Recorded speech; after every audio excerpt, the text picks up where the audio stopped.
శతాబ్దాల నిరీక్షణ, లక్షలాది మంది ప్రజలకు భరోసా, కృష్ణమ్మ ప్రకోపానికి శాంతి మార్గం లేక కనీసం ప్రజలకు ఉపయోగపడే విధంగా ముఖ్యమంత్రి జగన్మోహన్ రెడ్డి దార్శనికతకు నిలయంగా నిలుస్తుంది ఈ కృష్ణానది ప్రహరీ గోడ. కృష్ణమ్మ తల్లి ప్రకోపానికి గురైనప్పుడు వేలాది మంది ప్రజల జీవనాలు అస్తవ్యస్తంగా తయారవుతున్న పరిస్థితులు గతం నుంచి అనేకం చూస్తూనే ఉన్నాం. అకాల వర్షాలు, ప్రకృతి ప్రళయం ఏర్పడినప్పుడు నదీ జలాలు ఉప్పొంగి అకాల వరదలు సంభవించినప్పుడు ఈ వరద నీరంతా జీవనాధారం కోసం నదీ పరివాహక ప్రాంతంలో ఏర్పాటు చేసుకున్న ఈ ప్రజలు, చాలని జీవితాలు అనుభవించే ప్రజలు ఆ వరదల్లో కొట్టుకుపోయే పరిస్థితి లేదా జలమయమై సర్వస్వం కోల్పోయే పరిస్థితి ఏర్పడుతుంది.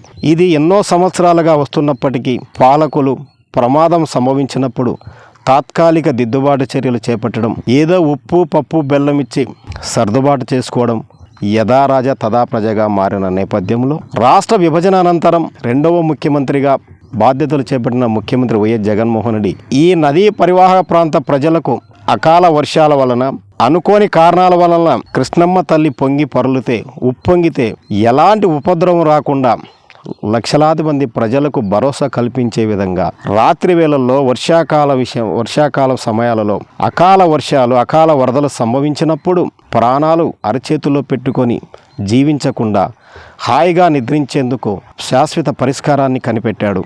అధికారులతో సమగ్ర ప్రణాళికలను ఏర్పాటు చేసించి ఈ సామాన్య ప్రజలు, ఈ బడుగు బలహీన వర్గాల ప్రజలు ఇక్కడ నుంచి ఖాళీ చేయించడం, వారికి వేరే చోట స్థలాలు ఇచ్చినప్పుడు కూడా తిరిగి ఇక్కడ మళ్ళీ పునరావాసం కోసం ప్రజలు ఇక్కడికి జీవించే పరిస్థితి ఏర్పడుతుంది.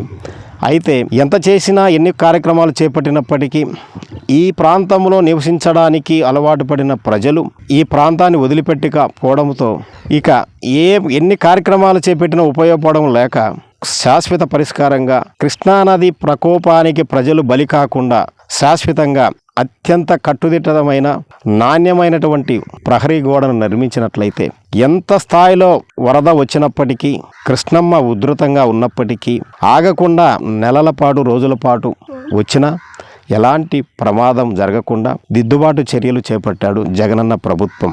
ఈ ప్రభుత్వం చేసిన ఈ మంచి కార్యక్రమం వల్ల చాలామంది పేద ప్రజలు సజావుగా తమ జీవితాలను గడుపుకుంటూ, కూలినాలి చేసుకుంటూ హాయిగా నిద్రిస్తున్నారు. ఇలాంటి బృహత్తర కార్యక్రమాలు చేపట్టడం వల్ల పేద ప్రజలు సంతోషాన్ని వ్యక్తపరుస్తున్నారు.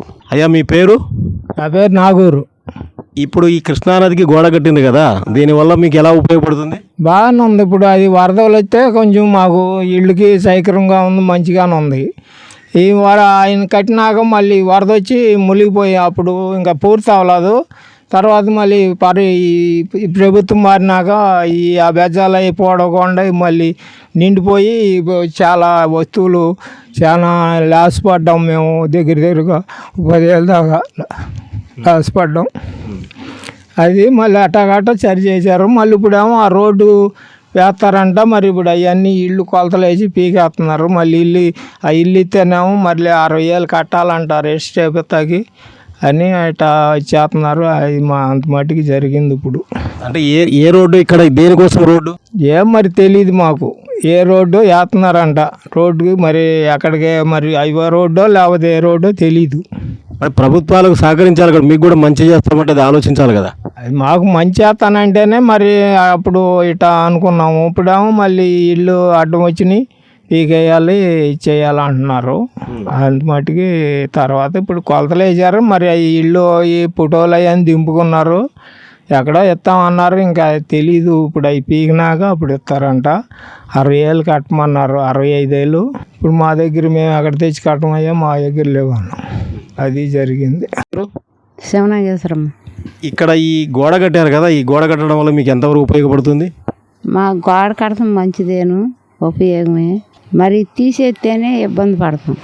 అంటే ఇంకా గోడ తీసేరు కదా, అది ఇల్లు ఎందుకు తీసేస్తారు?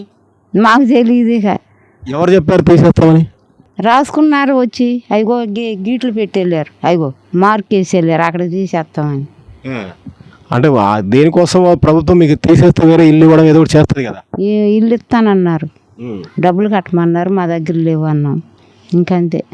సరే, ఇది ఇక్కడి ప్రజల అభిప్రాయం. కృష్ణానదికి అడ్డుగా గోడ నిర్మించడం చాలా సంతోషకరమని, కానీ రోడ్ల వెడల్పు లేదా కొత్త నిర్మాణ పేరుతో తమ నిర్మాణాలను తొలగించకూడదని, ప్రభుత్వము తమ చెల్లించమని డబ్బులు చెల్లించడానికి తమ ఆర్థిక స్తోమత లేదని పేద ప్రజలు వాపోతున్నారు. ప్రభుత్వము స్పందించి తమకు తగిన న్యాయం చేయాలని ఇక్కడి ప్రజలు వేడుకుంటున్నారు.